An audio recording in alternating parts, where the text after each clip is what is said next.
Selamat sore. Selamat sore. Halo Mbak, selamat sore. Perkenalkan nama saya Kresnawati Kusmawardani atau bisa dipanggil Kresna. Nanti saya yang akan jadi konselornya Mbak selama sesi konseling ini ya. Nanti saya Ya, akan membersamai selama kita cerita-cerita dan berbagi. Kalau boleh tahu, namanya siapa Mbak? nama saya Mbak Yaya. Nama saya Yaya, Ya, mungkin bisa dipanggil Mbak Yaya aja. baik, nah saya panggil Mbak Yaya gitu aja ya. Ya, boleh. Mbak Yaya, sebelumnya saya mau menjelaskan terlebih dahulu. Kalau nanti selama Mbak Yaya cerita di sini, kerahasiaannya akan saya jamin 100%, kecuali nanti jika itu menyangkut dengan orang lain, atau itu menyangkut keamanan Mbak Yaya sendiri, termasuk dengan keselamatan nyawa Mbak Yaya, ataupun menyangkut dengan orang tua dan juga keluarga, nanti saya minta izin untuk info ke atasan saya, nggak apa-apa ya Mbak ya? Oke, baik. Boleh, Mbak. Baik, terima kasih juga Mbak Yaya ya sudah meluangkan waktu untuk datang ke sini. Iya, Mbak. Terima kasih juga udah meluangkan waktu juga buat untuk saya mendengarkan cerita saya, Mbak ya. Bisa saya mulai, Mbak? Baik, bisa Mbak, silahkan Mbak. Ya, jadi saya mau konsultasi sama Mbak itu karena saya punya masalah, punya problem sama teman saya. Jadi saya punya teman dekat, ya cukup dekat lah. Dia sering curhat ke saya. Cuman eh, sebelnya saya tuh dia tuh curhat tuh habis itu kalau dia melakukan hal yang memang nggak baik, menurut saya itu nggak baik, saya peringatin atau saya nasihatin dia nggak dengerin gitu loh. Tapi terus ujung-ujungnya kalau dia mendapatkan resiko tersebut, nanti dia kembali lagi curhatnya ke saya lagi. Jadi kan kayak apa ya, masuk telinga kanan keluar telinga kiri, curhatnya ke saya, tapi kalau diperingatkan nggak mau dengar, sekali dia dapat atau kena batunya balik lagi curhat ke saya, kan jadinya kan sebel, Mbak. Tuh. Oke, wajar sih kalau sekarang Mbak Yaya ngerasa sebel ya sama temennya Mbak Yaya, karena kan Mbak Yaya juga udah menyampaikan bahwa itu tuh nggak baik. Mbak Yaya juga sudah bahwa itu tuh jangan dilakukan, itu tidak baik, tapi temennya masih melakukan lagi, dan akhirnya kalau ada apa-apa curhatnya ke Mbak Yaya lagi dan mengeluhnya ke Mbak Yaya lagi, seperti itu betul? Iya Mbak, jadi kan kayak sebel banget ya, kayak kita udah ngasih tahu dia, udah mau nasehatin dia, tapi dia ngulangin lagi, dan sebelnya juga kayak gitu, jawabannya tuh sambatnya ke kita lagi, ya gitu kan, kita dengerin sambatannya kan juga malas, karena kita sebenarnya udah memperingatkan gitu. Oke, sebelumnya nih Mbak, kalau saya boleh nanya, Mbak Yaya udah pernah cerita belum ke orang lain mengenai teman Mbak Yaya ini?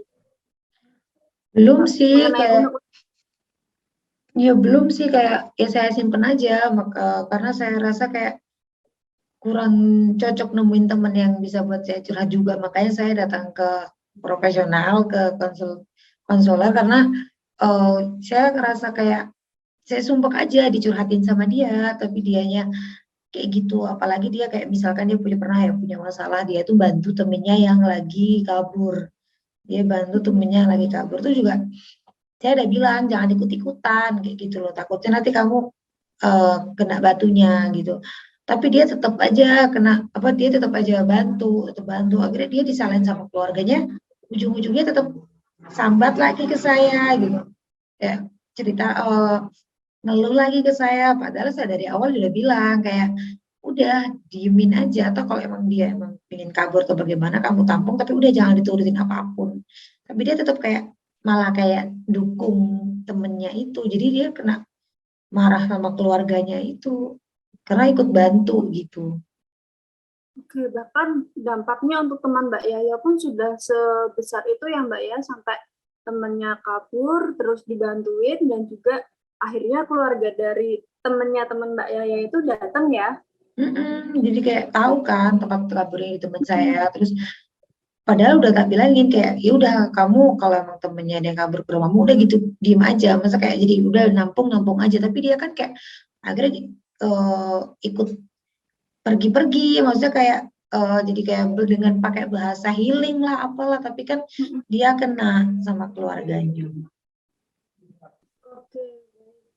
Eh, Tadi kan nih di awal Mbak Yaya menyampaikan ya bahwa Mbak Yaya Kak istilahnya udah males, udah Hmm. jenuh gitu ya mendengarkan cerita dari teman Mbak Yaya. Ini teman Mbak Yaya boleh nggak kalau kita samarkan namanya jadi Mbak O?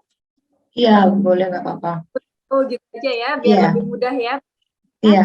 Nah, kan Mbak Yaya sendiri udah sebel, jenuh dengan curhatannya Mbak O gitu. Tapi Mbak Yaya masih mendengarkan ceritanya dari Mbak O begitu ya? Masih ya, karena dia teman dekat saya sih, jadi gak didengerin juga kasihan. Tapi kalau didengerin juga aslinya kita support. Tapi ya kasihan kalau nggak didengerin, cuma masih saya dengerin sih. Oke, gitu. Itu ya Mbak Yaya. Kalau saya boleh berbagi nih ya Mbak ya, saya sebenarnya tuh beberapa tahun yang lalu juga sempat punya pengalaman mirip seperti antara Mbak Yaya dan si Mbak O ini tadi. Hmm. Jadi saya itu punya teman, tapi dia juga punya teman yang saya tuh nggak kenal. Hmm. Jadi saya hanya berteman dengan ya sebut saja teman saya itu Mbak X. Saya Oh ya. berteman dengan tapi dia tuh punya teman lain. Nah, kalau misalnya dia lagi berantem sama teman lain ataupun dia lagi kesusahan gara-gara teman lainnya itu, si Mbak X ini selalu datang ke saya. Saya sudah bilang bahwa ini sebenarnya hubungan kamu sama temanmu tuh nggak baik kalau kayak gitu-gitu. Terus nanti kamu yang akan kesusahan, kamu yang akan kena batunya sendiri. Dan sama Mbak, awal-awalnya tuh juga dia tidak mendengarkan apa kata saya. Tapi akhirnya saya takut-takutin dia. Jadi karena dikasih tahu secara biasa aja, masih nggak respon ya Mbak ya, masih ngeyel gitu. Akhirnya agak saya takut-takutin dan saya lebih-lebihkan. Akhirnya dia, oh ya udah menjauhi temannya ini. Hmm. Begitu. Jadi saya perlu kayak nakut-nakutin gitu, tau Mbak? Mungkin Mbak Yaya bisa Mbak mencoba untuk seperti itu Kayak dengan saya lebih nakut-nakutin ke teman saya itu untuk lebih hati-hati gitu maksudnya. ya gitu, atau nanti Mbak Yaya bisa istilahnya kayak melebih-lebihkan resikonya. Nanti kalau kamu terlalu ngebantu dia, kalau keluarganya nggak terima nanti bakalan nggak cuma datang loh, bisa jadi nanti keluarganya yang marah-marah, mungkin bisa seperti itu. Oke, mungkin saya lebihkan lagi resikonya gitu ya, biar dia lebih agak mikir lagi resikonya gitu ya. Betul Mbak. Atau mau kita coba untuk role play Mbak? Jadi nanti Bisa. saya pura-pura ya, saya pura-pura jadi Hmm. temennya Mbak Yaya dan Mbak Yaya tetap Hmm. jadi temennya Mbak Yaya. Oke, Oke, silahkan Mbak kalau mau dirobel dulu. saya coba dulu ya Mbak ya. Iya. Kamu tuh jangan terlalu ikut campur sama urusan orang lain, boleh bantu, tapi jangan terlalu yang ikut masuk ke ranah yang kamu tuh nggak boleh ke sana. Takutnya nanti kamu kena marah sama keluarganya lagi loh. Ya kalau cuma kena marah kok keluarganya bawa polisi gimana? Kamu keseret loh. Udah nggak usah terlalu ngeladenin si dia temanmu itu. Kalau emang dia punya masalah ya kamu cukup dengerin aja, nggak usah bantu semuanya. Takutnya kamu nanti kena masalah juga. Jangan-jangan nanti keluarganya bawa polisi malah kan kamu bisa keseret. Tapi aku kasihan kalau nggak ngebantuin dia. Nanti dia nggak ada yang bantuin lagi kalau aku nggak bantuin. Tapi kan itu udah ranah ranah keluarganya dia, kamu gak usah ikut-ikutan. Udah kamu bantuin dengerin memang kalau dia pengen cerita dengerin aja. Gak usah ikut-ikutan bantu yang di luar batasnya kamu. Takut kamu udah kena marah sama orang tuanya kan. Takutnya nanti dia orang tuanya juga bawa polisi gimana? Kamu keseret-seret, niat kamu bantu jadinya nggak untung malah buntung kan nanti jadinya. Ya juga ya, kayak gitu ya. Iya Ya nanti udah kamu deh besok keseret polisi.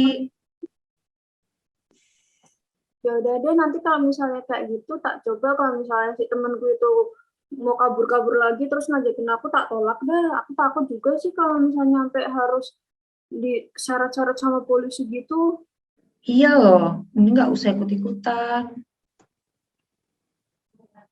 Kayak Oke gitu Mbak Mbak. Yaya. Ya, mungkin nanti role play-nya bisa kayak Jadi memang sedikit dilebihkan ya Mbak ya. Oke, baik Mbak. Baik. Oke, ini kan tadi kita udah berbincang beberapa lama ya Mbak ya.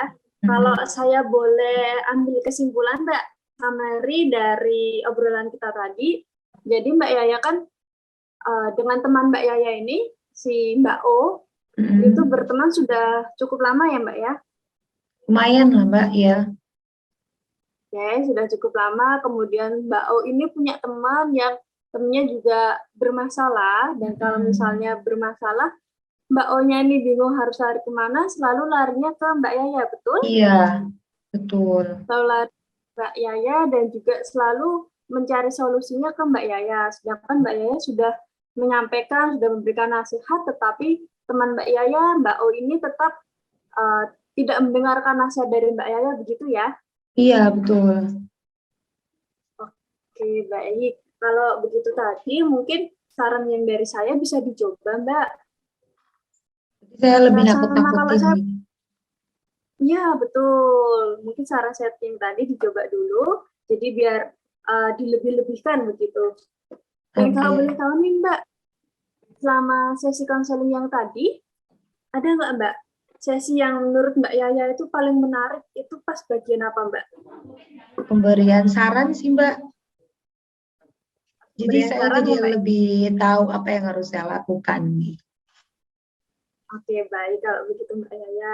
Terima kasih banyak ya Mbak ya. Mungkin untuk sesi konseling kita hari ini sampai di sini terlebih dahulu. Tadi juga kita sudah melakukan summary dan juga sudah ada feedback dari Mbak Yaya. Semoga nanti untuk saran dari saya bisa bermanfaat ya Mbak ya. Ya, terima kasih Mbak Krisna. Insya Allah bermanfaat. Terima kasih Mbak Yaya. Terima kasih. Gantian ya. Gantian ya. Oke. Selamat sore. Selamat sore Mbak. Bisa, mohon maaf saya dengan Mbak siapa ini? Iya Mbak, perkenalkan saya Kresnawati, bisa dipanggil Kresna aja Mbak. Oke, dengan Mbak Krisna ya. Ya. Terima kasih Mbak Krisna ya sebelumnya sudah datang sore hari ini, sudah mau berkonsultasi dengan saya. Sebelumnya jangan khawatir Mbak Krisna, ceritakan saja apapun yang ingin Mbak Krisna ceritakan. Saya jamin 100% kerahasiaannya, akan tetapi nanti apabila ada pihak ketiga, orang tua, teman, atau bahkan jiwa Mbak Krisna sendiri terancam, maka izinkan saya untuk berbicara ke atasan saya, karena itu perlu saya bicarakan juga, karena ada jiwa yang terancam begitu Mbak Krisna. Ya, nggak apa-apa Mbak, nggak apa-apa Mbak. Oke, nggak apa-apa ya. Ya, sebelumnya Mbak Krisna ke sini ada apa nih? Mau ada cerita apa? Saya tuh akhir-akhir itu lagi sebel Mbak sama suami saya. Jadi kan suami saya tuh kerja, sedangkan saya cuma ibu rumah tangga yang sehari-hari ya kerjanya cuma di rumah aja. Terus suami saya tuh kalau pulang tuh malam Mbak, ya jam 9-an gitu. Habis itu pulang malam, pulang-pulang tuh masih ngerjain laporan loh Mbak. Terus habis itu selesai ngerjain laporan, udah deh tinggal tidur, terus bangun udah siap-siap buat kerja lagi. Jadi tuh saya ngerasa suami saya tuh udah nggak perhatian gitu sama saya nggak ada waktu dari suami saya. Oke, jadi Mbak Krisna ini merasa sedih ya karena suaminya ini waktu bersama keluarga atau waktu bersama Mbak Krisna jadi berkurang karena ada kerjaannya yang malah menyita waktu gitu. Begitu Mbak Krisna? Iya, sedih banget rasanya Mbak. Udah sedih terus ya kayak nggak pernah diperhatiin gitu loh Mbak. Jarang ngobrol, waktu buat berdua juga jarang gitu. Ya, terus untuk saat ini nih sedih yang Mbak Krisna rasakan nih, itu sedih yang bagaimana sih Mbak? Yang bisa diungkapkannya bagaimana sedih yang di sini yang Mbak Krisna rasakan? Kayak ngerasa kehilangan perhatian, terus saya jadi kayak uring-uringan gitu loh Mbak. Kalau lihat suami saya tuh bawaannya tuh jadi bete gitu. Nih kamu tuh nggak pernah ada waktu, nggak pernah perhatian lagi kayak gitu Mbak. Untung rasanya. Oke, jadi Mbak Krisna tuh malah jadi uring-uringan begitu ya. Penyebab Mm-mm. uring-uringannya ini ya karena dari suaminya yang mulai kurang waktu bersama keluarga begitu Mbak Krisna. Iya. Mm-mm. Oke, Bener-bener. bisa dijelaskan nggak mungkin kayak uring-uringan yang di sini tuh uring-uringan bagaimana Mbak Krisna sama suaminya? Jadi Bisa tuh dipraktekkan kadang, atau di... nah kadang-kadang tuh gini ya Mbak ya. Kalau misalnya apa namanya suami saya tuh baru pulang kerja gitu kan. Terus Hmm. mukanya tuh udah ditekuk, udah cemberut gitu. Terus ternyata aku udah sebel duluan. Terus dia itu pulang-pulang udah langsung buka komputer, udah ngerjain kerjaannya dia lapor aja gitu. Saya nggak disapa. Terus ya udah, saya urung-urung itu ya ini cuma tak cuekin aja bang, nggak tak sapa balik. Terus akhirnya ya udah malah berantem sama suami saya. Jadi komunikasinya jelek. Oke, jadi Jadi bete gitu berakibatkan mbak. berakibatnya tuh kayak komunikasinya kurang kayak gitu ya. Terus apa yang dilakukan Betul. suami Mbak Krisna ketika Mbak Krisna ini merasa sebel bete itu apa yang dilakukan oleh suaminya Mbak Krisna di sini? Ya, dia juga ikut-ikutan uring-uringan juga mbak. Soalnya dia juga capek kerja, pulang-pulang istrinya marah-marah, terus ya udah ikutan marah juga. Oh, ikutan marah Ya, ya. Pasti oh, berat juga ya aslinya. Mungkin aslinya suami Mbak Krisna juga berat juga ya kayak capek juga mungkin ya iya. kerja.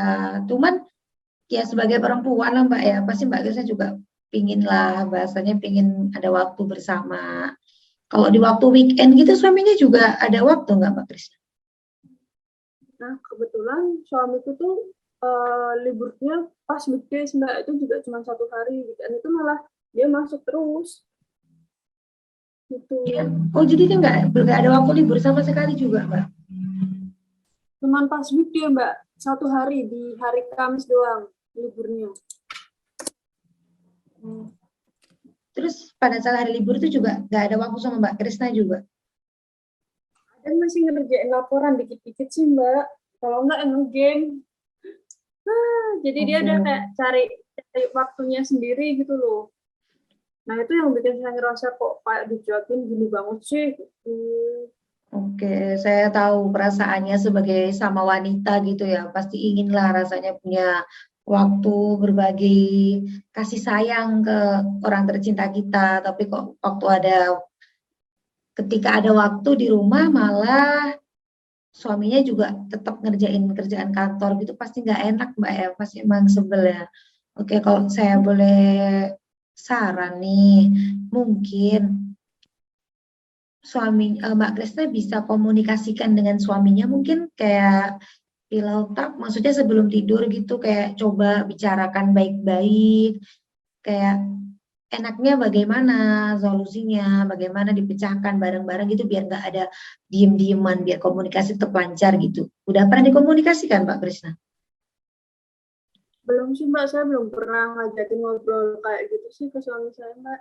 Biasanya cuma uring-uringan doang mbak. Selama ini cuma Aduh. sama-sama uring-uringan ya. Oh. Mm-mm. Oke, mungkin bisa Mbak Krisna coba komunikasikan ke suaminya kayak enaknya bagaimana kayak apalagi kan juga pasti butuh tetaplah di rumah ada istri kan pasti tetap butuh kasih sayang nggak semuanya kerjaan walaupun kerjaan juga kan buat kebersamaan ya buat bareng-bareng tapi kan tetap kita juga butuh waktu bahasanya nggak cuma materi tapi waktu juga perlu gitu kan ya baik atau Mbak Krisna mau mencoba kita coba role play kita coba saat Mbak Krisna komunikasi dengan suaminya gitu. Boleh mbak, boleh mbak. Oke, di sini saya sebagai suaminya Mbak Krisna ya, mohon maaf. Mungkin Mbak Krisna bisa Oke baik. bisa apa coba komunikasikan, bicarakan baik-baik bagaimana enaknya. Oke. Kak, coba sekarang ya mbak ya. Iya, iya silakan. Yang kalau misalnya pulang tuh istrinya diajakin ngobrol, istrinya diperhatiin, kan istrinya juga pengen diperhatiin, pengen diajakin ngobrol lagi kayak dulu, jangan fokus banget sama kerjaan, kan aku juga pengen perhatian ya, itu kali ya Mbak ya. Ya mungkin bisa lah kayak gitu. Bisa dengan omongan dari hati ke hati kayak itu udah bagus kok. Mbak Krisna juga udah mulai enak kok ini ngomongnya kayak yang lega aja gitu ya Mbak Krisna ya. Oke, mungkin seperti itu Mbak Krisna ya. Mungkin kalau boleh saya simpulkan nih dari pertemuan kita sore ini. Jadi Mbak Krisna ini merasa kalau suaminya ini kurang waktu untuk kebersamaan keluarga begitu karena terlalu padatnya jadwal kerja, akhirnya yang ada Mbak Krisna kurang perhatian, yang mana jadinya sama-sama uring-uringan begitu ya. Begitu permasalahannya. Oke, mungkin bisa dikomunikasikan lagi nanti ya. Pokoknya jangan sampai hilang komunikasi. Jangan malah sama-sama bete, akhirnya komunikasi hilang gitu, jangan sampai gitu ya Mbak Krisna ya. Mungkin Mbak, apa yang dirasakan Mbak Krisna mungkin selama konsultasi ini Mbak Krisna? Lebih lega sih Mbak, soalnya kan yang dari kemarin saya tuh bingung mau gimana ya, kalau mau ngomong caranya juga gimana cara ngomongnya, tapi tadi dapat insight, dapat masukan dari Mbak Yaya tentang cara saya untuk menyampaikannya ya. Terima kasih Mbak, nanti saya ke suami saya seperti itu. Iya, baik. Yang penting jangan sama kepala panas ya, sama-sama kepala dingin aja, komunikasikan dengan baik seperti itu. Jadi sama-sama lagi santai begitu Mbak Krisna ya. Baik, terima kasih Mbak Krisna. Semoga membantu ya. Terima kasih sudah mau bercerita sama saya. Semoga membantu. Semoga segera diselesaikan masalah dengan suaminya. Begitu ya. Terima kasih Mbak Yaya. Terima kasih Mbak Krisna. Selamat sore.